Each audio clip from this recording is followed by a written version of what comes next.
নমস্কার, আমার চ্যানেলে আপনাকে স্বাগত জানাই। আমার আজকের আলোচনা চন্দ্রকে নিয়ে। সূর্যের পরেই আমাদের পৃথিবীর ওপর চন্দ্রের প্রভাব সবথেকে বেশি। যদিও পৃথিবী এবং অন্যান্য গ্রহের তুলনায় তার আকৃতি অতি ক্ষুদ্র, তবুও পৃথিবীর সবথেকে কাছে আছে বলে তার আকর্ষণের পরিমাণ সবচেয়ে বেশি। রবিকে যদি আত্মা ধরা যায় এবং পৃথিবীকে যদি স্থূল দেহ বলে মনে করা হয়, তাহলে চন্দ্র হলেন মন। চন্দ্র পৃথিবী দ্বারা বদ্ধ, পৃথিবীকে ছেড়ে যাওয়ার শক্তি তার নেই।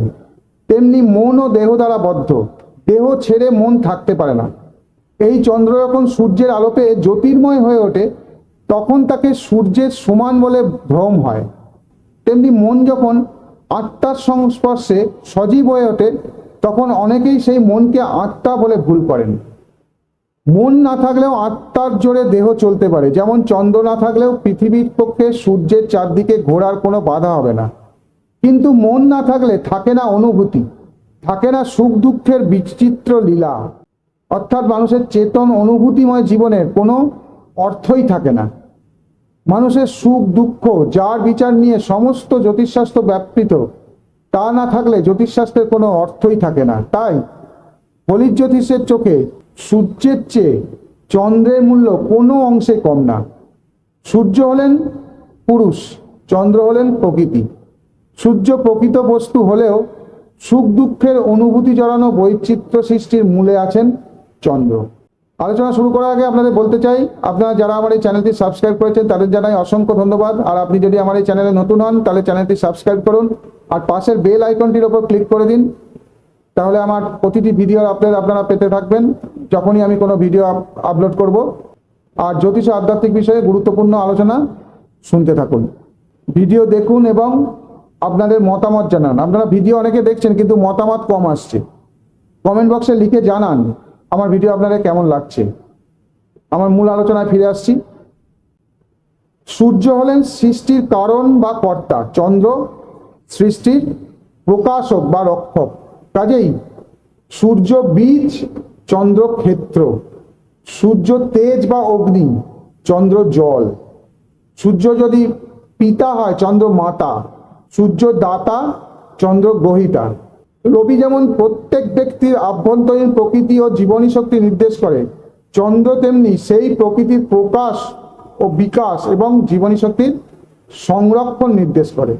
রবি জীবনী শক্তির উৎপাদক, চন্দ্র তার সঞ্চয়কারক।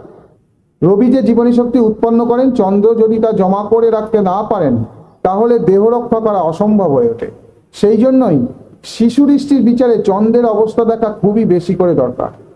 সেই জন্যই শাস্ত্রে লেখা আছে, চন্দ্র ষষ্ঠে বা অষ্টমে পাপযুক্ত বা দৃষ্ট হয়ে থাকলে জাত শিশুর মৃত্যু হয়। রবি জীবনের কারণ এবং চন্দ্র জীবনের প্রকাশ। জীবনের প্রকাশ নিয়েই গোষ্ঠীর বিচার হয়। ফলিত জ্যোতিষে চন্দ্র মাতৃকারক।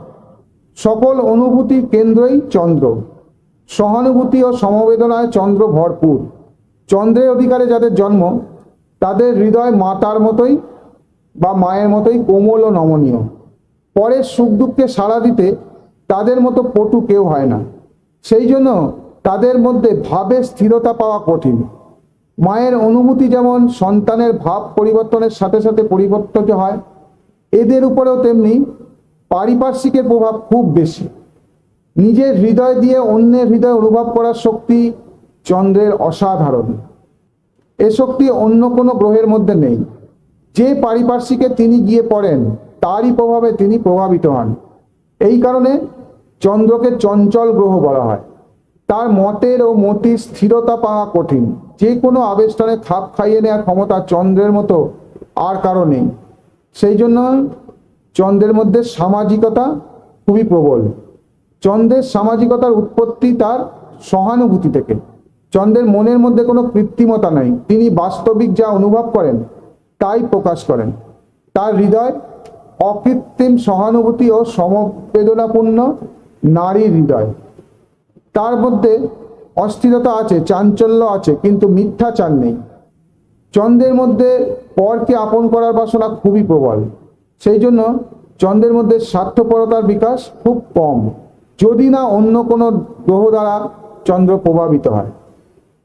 চন্দ্র নির্দেশ করে সব রকমের অনুভূতি ও মনের যা কিছু আবেগ।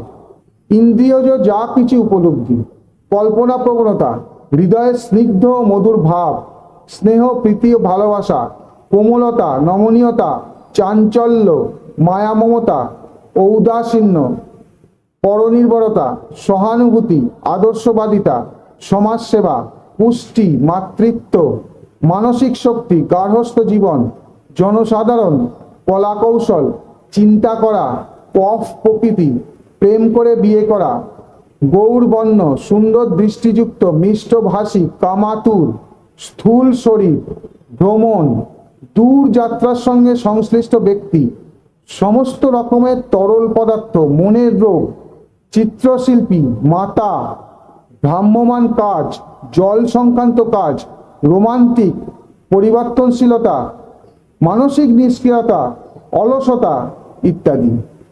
চন্দ্রের প্রভাব প্রবলভাবে থাকলে জাতকের চেহারা হবে কিছুটা থলথলে ও গোলগাল। সাধারণত মাথায় চুল তেমন ঘন থাকে না, অলস ভাবাপন্ন এবং কোনো সময় এদের মধ্যে তেমন উত্তেজনা দেখা যায় না, সর্বদা যেন অধৈর্য, অস্থির। এরা পরিবর্তনশীলতার মধ্যে জীবনযাপন করতে চান। স্বভাবতই নৌবাহিনী এবং ভ্রমণকারীদের মধ্যে এই ধরনের জাতক বেশি দেখা যায়। বিপরীত লিঙ্গের সঙ্গ পছন্দ করলেও এরা প্রায় বিবাহিত জীবনে আগ্রহী হয় না, তবে এরা বিবাহ করেন এবং বিবাহটি সংঘটিত হয় হঠাৎ বা তাৎকালিক সিদ্ধান্ত অনুসারে। চন্দ্র যদি পাপযুক্ত বা দৃষ্ট থাকে তাহলে সমস্ত কারকতার, মানে যে সকল কারকতার কথা এতক্ষণ বললাম, সেই সমস্ত কারকতার বিপরীত ভাব দেখা যায়। অর্থাৎ সহানুভূতি দেখানোর ফলে নিজের ক্ষতি হবে, মানসিক শক্তি বৃদ্ধির বদলে মানসিক দুশ্চিন্তা বৃদ্ধি পাবে ইত্যাদি। এ ধরনের যা যা পজিটিভ দিক আমি আলোচনা করলাম সেগুলো বেশিরভাগ ক্ষেত্রেই সেগুলো নেগেটিভ দেখা যায় যদি চন্দ্র পাপযুক্ত হয় বা দৃষ্ট হয়, মানে দুর্বল থাকে। আমার আজকের আলোচনা এই পর্যন্তই। এর পরের দিন আমি মঙ্গল গ্রহ সম্বন্ধে আলোচনা করব। নমস্কার।